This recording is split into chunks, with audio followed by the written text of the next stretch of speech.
যারা পাপ কামাই করে, গুনাহ করে, অপরাধ করে, এরা প্রত্যেকে তাদের এই পাপের প্রায়শ্চিত্ত ভোগ করবেই করবে। দুনিয়াতে হয়তো কেউ আপনাকে পাকড়াও করে না, সরাসরি এসে ধরে না, কিন্তু এর মানে এই না যে আপনি বেঁচে গেলেন। অতএব আপনাকে সব ধরনের পাপাচার এবং গুনাহ থেকে বেঁচে থাকার সংগ্রামে জিততেই হবে, জয়ী হতেই হবে। এছাড়া আর বিকল্প কোনো পথ আপনার সামনে খোলা নেই। আমাদের সবাইকে আল্লাহর সামনে যেতে হবে, দাঁড়াতে হবে। এই পৃথিবীতে আমরা কেউ চিরকাল থাকবো না। আমাদের পূর্বে যারা এসেছেন, আমাদের বাপদাদারা, তারা সবাই চলে গেছেন, একজনও ফিরে আসেন নাই, আর আসবেনও না। আমরাও চলে যাব, আর কখনো আসবো না। শুধুমাত্র আমাদের উপকারে আসবে কি সেদিন? কিয়ামতে আল্লাহর সামনে আমাদের দাঁড়াতে হবে এবং এই সৃষ্টি জগৎ আল্লাহ রাব্বুল আলামিন এই সবগুলোকে ধ্বংস করে কিয়ামত প্রতিষ্ঠিত করবেন। বিশেষ করে নবমণ্ডল, ভূমণ্ডল, এগুলোকে আল্লাহ রাব্বুল আলামিন শেষ করে, ফানা করে, ধ্বংস করে মহাপ্রলয়ের মাধ্যমে কিয়ামতের দিকে আল্লাহ তাআলা আমাদেরকে নিয়ে যাবেন। সেই কিয়ামতে আমাদের প্রত্যেকটা মানুষকে উপস্থিত হতে হবে, দাঁড়াতে হবে আরশে আজিমের মালিকের কাছে। মুহতারাম হাজরিন, সেদিন আল্লাহ রাব্বুল আলামিনের কাছে যে ব্যক্তি একটা প্রচ্ছন্ন, একটা পরিষ্কার এবং পরিচ্ছন্ন অন্তর নিয়ে যেতে পারবে, আল্লাহ রাব্বুল আলামিনের কাছে সেই অন্তরটা তার উপকারে আসবে। কোরআনে আল্লাহ বলেছেন, ইয়াউমা লা ইয়ানফাউ মালুন ওয়ালা বানুন ইল্লা মান আতাল্লাহা বিকলবিন সালিম। কিয়ামতের দিন মানুষ নিজের সম্পদ এবং সন্তান এর কোনোটি নিয়ে কোনো উপকারে তার কিয়ামতের দিন আসবে না। এগুলো কোনোটাই আখিরাতে তার কাজে আসবে না। তবে যদি কারোর একটা অন্তর নিয়ে যেতে পারে, যেই অন্তরটা বিভিন্ন পাপাচার এবং অপরাধ থেকে পরিচ্ছন্ন এবং মুক্ত, তো এটা তার কাজে আসবে। আমরা সাধারণত প্রকাশ্য যে সমস্ত অপরাধ আছে এগুলোকে আমরা চিনি বা জানি। অপ্রকাশ্য বা অন্তর দ্বারা কৃত কিছু গুনাহ আছে, কিছু পাপ আছে, কিছু কবিরা গুনাহ আছে, মহাপাপ আছে, যেগুলো সম্পর্কে আমাদের খুব একটা জানাশোনা নেই। আমরা অনেক সময় সেগুলোকে দুধ কলা দিয়ে আমরা সেগুলোকে সাপ পোষার মতো করে নিজের ভেতরে পুষি, অথচ সেগুলো আমাদের শত্রু, সেগুলো আমাদের রোগ, সেগুলো মহাপাপ এবং জাহান্নামে যাওয়ার অন্যতম মাধ্যম।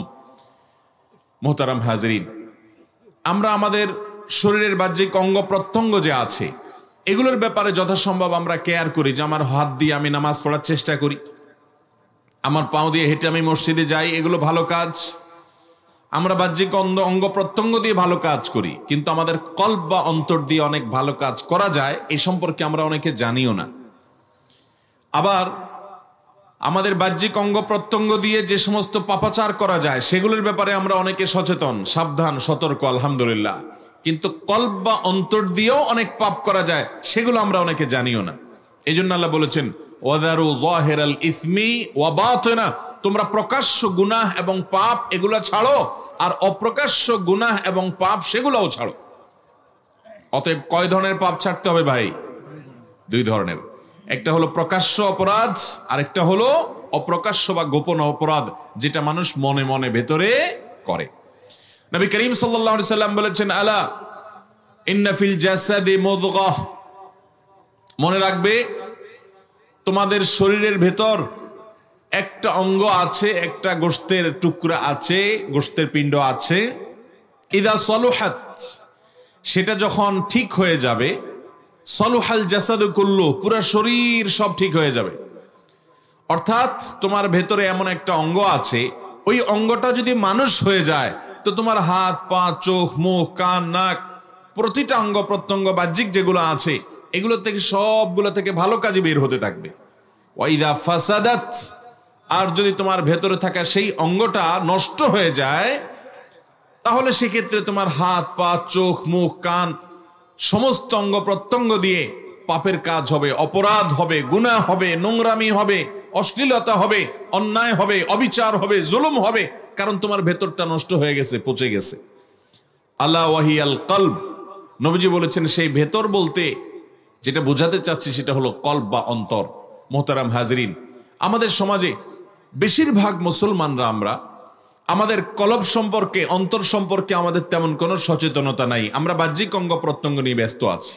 আজকে আমরা এই সবক আজকের মাহফিল থেকে নিয়ে যাই যে আমাদের অন্তরটাকে পাপাচার মুক্ত করতে পারলে তাহলে আমাদের পুরো শরীর এগুলো সবগুলো থেকে ভালো কাজ বের হবে অটোমেটিকলি। অন্তর হলো রাজধানীর মতো।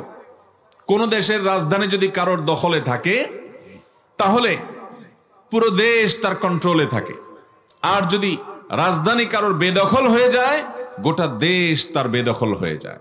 ঠিক একইভাবে আপনার কলব কি শয়তানের দখলে না আপনার নিয়ন্ত্রণে? আপনার নিয়ন্ত্রণে যদি থাকে এবং কলবকে যদি আপনি ভালো গুণাবলী দিয়ে সাজাতে পারেন, কলব দ্বারা যে সমস্ত পাপের কাজ করে সেগুলো থেকে যদি বাঁচতে পারেন তাহলে আপনার পুরো শরীর থেকে ভালো কাজ বের হবে ইনশাআল্লাহ।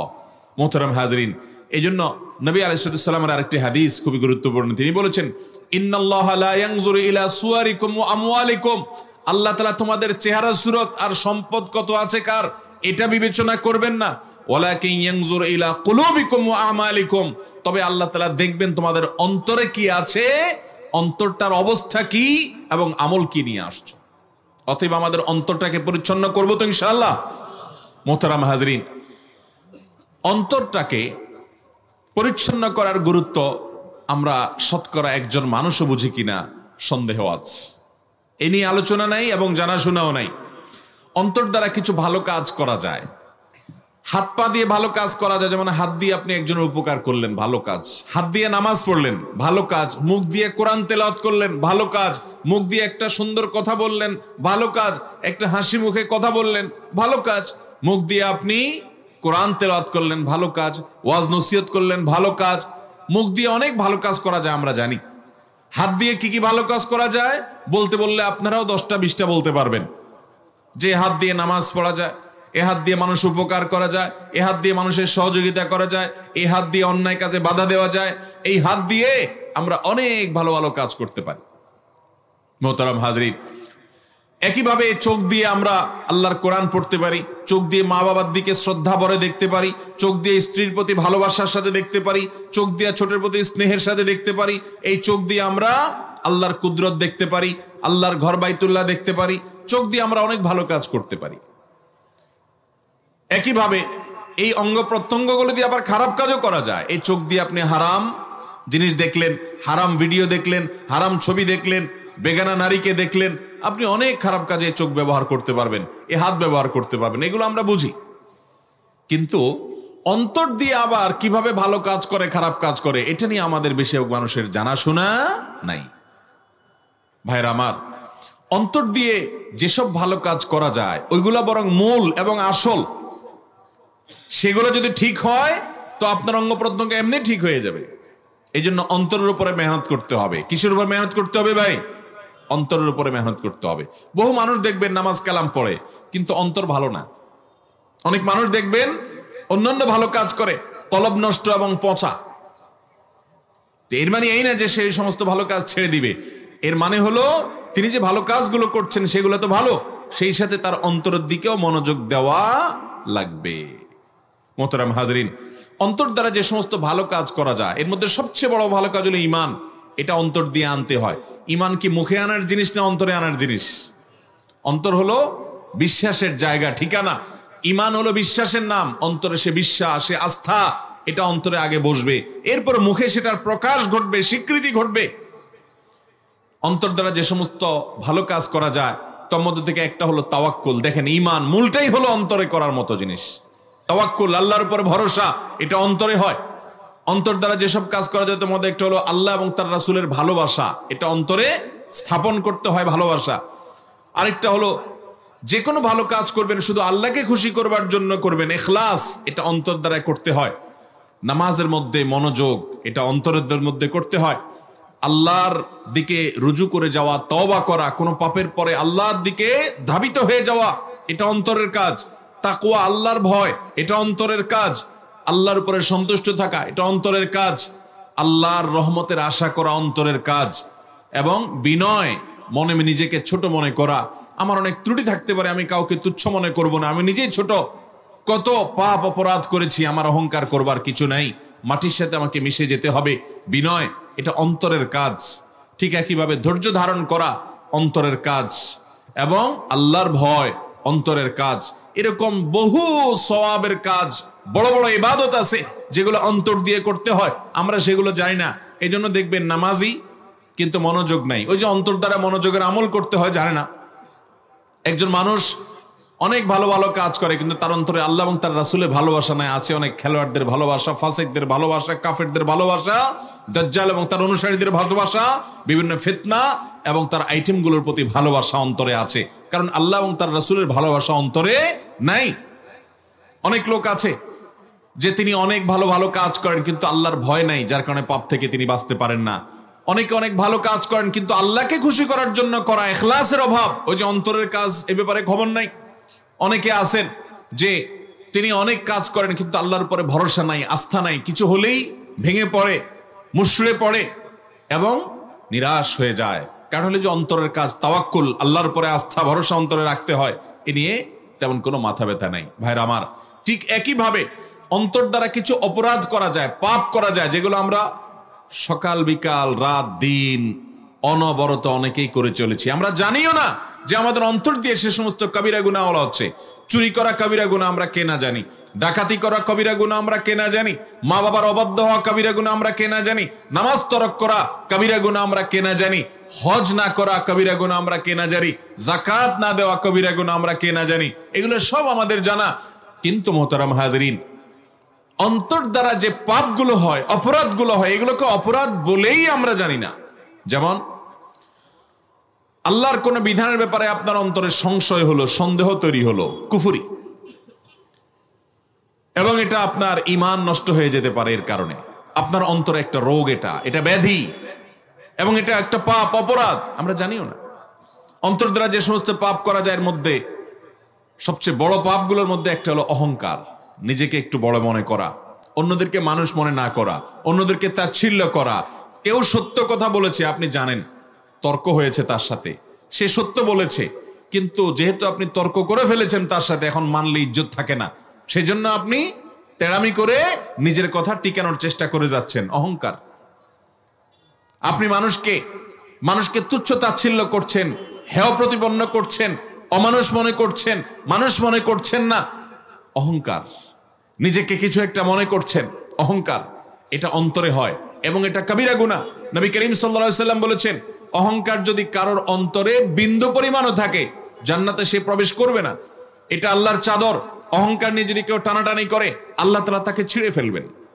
অথচ আমাদের অন্তরে অহংকার পরিপূর্ণ, আমরা অনেকে এটাকে সাপ যেরকম দুধ কলা দিয়ে পোষে, ওই রকম এই অপরাধটা অন্তরে আমরা পুষি, নিজেকে কিছু একটা মনে করি, ভাবসাব নিয়ে চলি। আল্লাহ তাআলা আমাদের অন্তরের এই রোগগুলোকে পরিচ্ছন্ন করে দুনিয়া থেকে যাওয়ার তৌফিক দান করুন।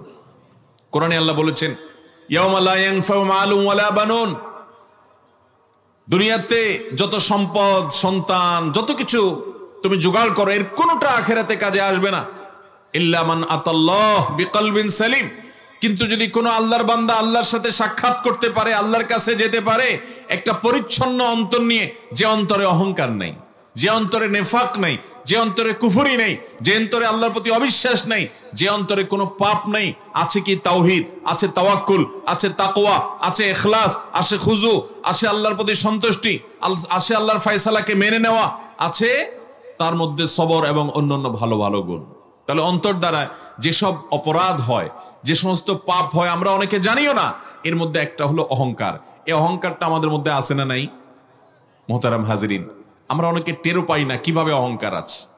মনে করেন, কথার কথা যেটা একটু আগে বলছিলাম, আপনি কাউকে কোনো সত্য কথা বলতে শুনেছেন, কিন্তু কথাটা এমন মানুষের কাছ থেকে আসছে আপনি যাকে দেখতে পারেন না, এই জন্য আপনি এটা গ্রহণ করতে পারতেছেন না। যেহেতু সে বলছে, আপনার সাথে তার গন্ডগোল আছে, সে যেহেতু বলছে, অতএব এটা মানবেন না, এর নাম অহংকার। এর নাম কি? অহংকার।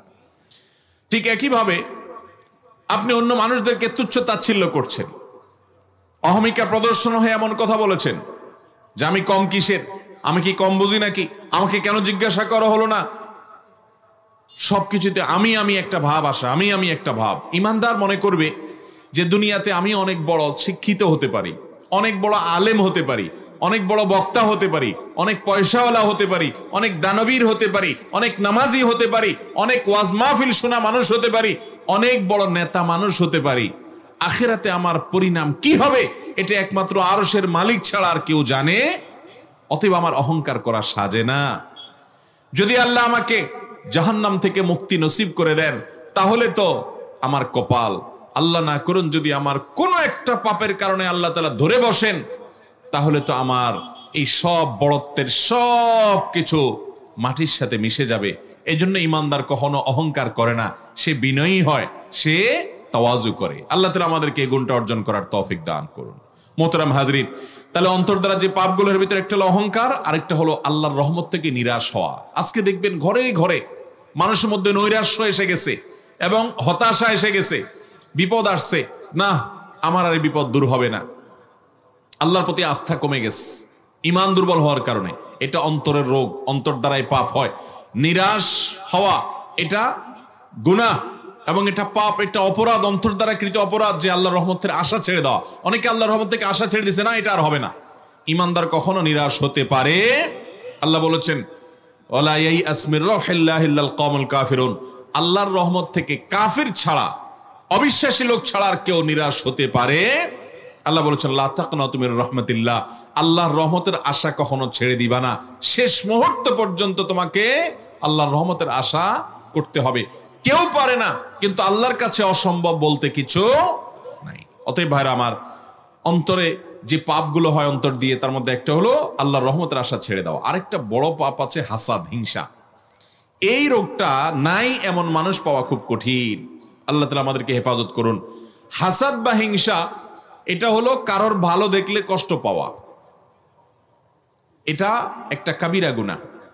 হিংসা মানুষের অনেক ভালো ভালো কাজকে পোড়ায় দেয়। আপনি কি লাভ হবে অনেক ভালো কাজ করে, আপনার অন্তর যদি হিংসা থাকে সব ধ্বংস করে দিবে। এই হিংসা এটা কাবিরা গুনাহ, অন্তরের মধ্যে থাকে অনেকের। হিংসা মানে হলো কারোর ভালো কিছু দেখলে নিজের ভিতরে জ্বালা পোড়া করা। আমি প্রায় সময় বলার চেষ্টা করি, আপনার অন্তরে হিংসা আছে কিনা, আপনার অন্তরে হাসাদ আছে কিনা, এটা মাপার একটা মিটার আছে। মিটারটা হলো যে আপনার ভেতরে কারোর কোনো উন্নতি দেখলে কষ্ট লাগে কিনা। কথার কথা, আপনার ছেলেটা এবার এসএসসি পরীক্ষা দিচ্ছে, আপনার পাশের বাড়ির ছেলেটাও এসএসসি পরীক্ষা দিচ্ছে। পাশের বাড়ির ছেলেটার রেজাল্ট শুনছেন যে সে জিপিএ 5 পাইছে। এটা শোনার সাথে সাথে যদি আপনার ভিতরে একটা মোচড় দেয়, অস্থির লাগে, পেরেশানি লাগে, খারাপ লাগা কাজ করে, তার মানে তার ভালোতে আপনার ভিতরে কষ্ট হচ্ছে, আর ভিতরে হিংসা আছে। আপনার ভিতরে কি আছে? কারোর ভালো দেখলে সেটা দূর হওয়া, আশা করা, কিংবা কেন সে ভালোটা পাইলো এটা চিন্তা করা, এটার নাম হলো হিংসা। মোহতারাম হাজরিন, আপনি একটা দোকানদার, আপনার দোকানে কাস্টমার এসে ঢুকছে, সেই সকালে একটা, সারাদিন ধরে মাছি মারতেছেন, কোনো কাস্টমার নাই, কিন্তু আশেপাশে একই ধরনের দোকানদার, আপনারটাও মুদি, পাশেরটাও মুদি, কিন্তু ওই মুদি দোকানে দেখতেছেন একটার পর একটা কাস্টমার ঢুকে আর ব্যাগ ভর্তি জিনিস নিয়ে বাইর হয়ে যায়। এই দৃশ্য দেখার পর যদি ভিতরে একটু জ্বালা পড়া করে, ভিতরে একটু চিনচিন করে, তো এর নাম হিংসা। এর নাম কি রে ভাই? এই রোগটা আমাদের মধ্যে আছে না নাই? অনেক লোকের মধ্যে আছে। ভাইরা আমার, নিজের ছেলেটা কিছু করতে পারে না, আরেকজনের ছেলে কিছু একটা করে ফেলছে, তো অনেক সময় ভিতরে জ্বলে, এর নাম হলো হিংসা। ইমানদারের চরিত্র হবে যে আল্লাহ তাআলা আমার পাশের দোকানদার ভাইকে অনেক বরকত দিয়েছেন, তার দোকানে অনেক কাস্টমার আসছে, কেনা বেচা হয়েছে, আলহামদুলিল্লাহ, আল্লাহ আরো দেখ, কারণ তাকে আল্লাহ তাআলা দিচ্ছেন। এটা নিয়ে আমার আপত্তি করার কিছু না, দিচ্ছে তো আল্লাহ, তো যে আল্লাহ দেন, তাহলে সেটা নিয়ে আমার যদি আপত্তি থাকে তাহলে আমি আল্লাহর বিরুদ্ধে বিদ্রোহ করছি, আল্লাহর সিদ্ধান্তের ব্যাপারে আমি আপত্তি তুলছি, এটা তো ডেঞ্জারাস বিষয়। অতএব আল্লাহ আমার আপত্তি নাই, আমার পাশের দোকানদার ভাইকে দিছেন, আরো দেন, আল্লাহ আমাকেও সাথে দেন, তাকে দিছেন আমার আপত্তি নাই, কিন্তু আমাকেও দেন। ইমানদার এভাবে আশা করবে। যদি কোনো কারণে আল্লাহ আমাকে দিল না, তো ইমানদার হাসি মুখে বরণ করে নিবে যে আজকে আল্লাহ আমাকে দেয় নাই, আরেকদিন দিবে। এই দিক থেকে আল্লাহ দেন নাই, অন্য দিক থেকে দিবে।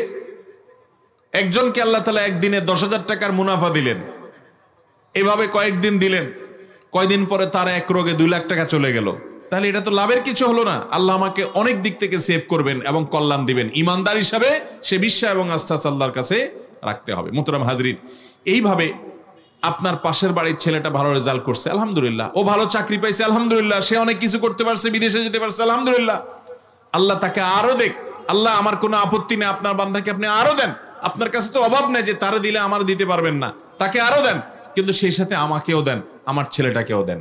এভাবে আল্লাহর কাছে দোয়া করতে হবে। এবং কোনো কারণে আল্লাহ দেন নাই, তাহলে আল্লাহ অন্য দিক থেকে দিবেন এই বিশ্বাস থাকতে হবে। কারোর প্রতি হিংসা রাখা যাবে, পুরুষে পুরুষে, মহিলা মহিলা, ব্যবসায়ী ব্যবসায়ী, পরীক্ষার্থী পরীক্ষার্থী, এমনকি আলেমে আলেমে, ঘরে ঘরে, জায়গায় জায়গায়, জনে জনে হিংসা যে অপরাধ এটাই আমরা জানি না।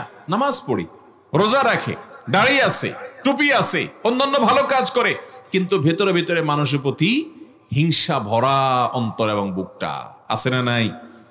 মোহতারাম হাজরিন, এই অপরাধ থেকে বাঁচা লাগবে কি লাগবে না? আল্লাহ তাআলা আমাদেরকে তৌফিক দান করুন। ঠিক অন্তর দ্বারা যে সমস্ত অপরাধ করার ভিতরে একটা হলো দুনিয়ার মোহ, একটা হলো মানুষের প্রতি মন্দ ধারণা করা। দেখবেন অনেকে যাকে পাবে তাকে নিয়ে একটা বাজে ধারণা করবে, একটা নেগেটিভ চিন্তা করবে, পজিটিভ চিন্তা করবে না, অযথা মানুষকে নিয়ে বাজে কল্পনা করবে, অন্যের প্রতি শত্রুতা রাখবে, দুনিয়ার মোহ রাখবে, অলসতা উদাসীনতা রাখবে, অন্যের অকল্যাণ চাইবে। এরকম বহুবিধ অপরাধ অন্তর দ্বারায় করেন। এটা করতে কিন্তু কোনো সময়ও লাগে না, মন দিয়ে করে ফেলেন আপনি, মুহূর্তের ভিতরে অপরাধ হয়ে যাচ্ছে, আপনার আমলনামা কবিরা গুনাহ হচ্ছে, আপনি টেরও পাচ্ছেন না। অতএব আল্লাহ তাআলা যে বলেছেন ওয়াদারু যাহিরাল ইসমি ওয়া বাতিনা, তোমরা প্রকাশ্য পাপ থেকে বেঁচে থাকো এবং গোপন পাপ, অপ্রকাশ্য পাপ, অন্তর দ্বারা কৃত পাপ থেকে বেঁচে থাকো। আল্লাহ তাআলা আমাদের সবার অন্তরগুলোকে পরিচ্ছন্ন করে দুনিয়া থেকে যাওয়ার তৌফিক দান করুন। সবাই চেষ্টা করবো তো ইনশাআল্লাহ। সেই সাথে আমাদের অন্তরগুলোকে নেক আমল দিয়ে সাজাতে হবে, ভালো কাজ দিয়ে সাজাতে হবে। আরশে আজিমের মালিক আমাদেরকে সবাইকে আমাদের অন্তরটাকে পরিচ্ছন্ন করে আল্লাহর কাছে নিয়ে যাওয়ার তৌফিক দান করুন। ভাইরা আমার, আমরা দুনিয়াতে যখন আসছি, ছোট বাচ্চা মায়ের গর্ভ থেকে যখন আসে, ওর মনে কারোর প্রতি হিংসা থাকে, ওর মনে অহংকার থাকে, ওর মনে দুনিয়ার মোহ থাকে, ওর মধ্যে লোভ থাকে, ওর মধ্যে কিচ্ছু থাকে না, ওর মনটা ফ্রেশ থাকে। আল্লাহ তাআলা আমাদেরকে এরকম একটা ফ্রেশ মন দিয়েছেন। আমরা দুনিয়ার মোহ এবং চাকচিক্যের মধ্যে পড়ে এই অন্তরটাকে বিভিন্ন রোগে রোগাক্রান্ত করে তারপর আল্লাহর কাছে নিয়ে যাচ্ছি। এর কারণে আল্লাহর কাছে আমরা মুক্তি এবং নাজাত পাবো না। এই জন্য অন্তরটাকে পরিচ্ছন্ন করার অভিযান এবং চেষ্টা অব্যাহত রাখবো তো ইনশাআল্লাহ। রোগগুলা শুধু আমি বলে দিলাম, অন্তরের ভালো কাজগুলো বলে দিলাম, বিস্তারিত আলোচনা করলাম না, কারণ অনেক প্রশ্ন আছে আপনাদের। সেই রোগ এবং অন্তরের যে ব্যাধি আছে এগুলো পরিচ্ছন্ন করার জন্য সতর্ক হতে হবে। আমি শুধু রোগ বলে দিলাম, ট্রিটমেন্টের জন্য নিজের সঙ্গে নিজে সংগ্রাম করবেন এবং প্রচেষ্টা চালাবেন। এবং দীর্ঘ আলোচনা আমরা আপনার বিস্তারিত আলোচনা আমরা অন্য কোনো একটা সময় ইনশাআল্লাহ করার চেষ্টা করব। ওমা তৌফিক ইল্লা বিল্লাহ।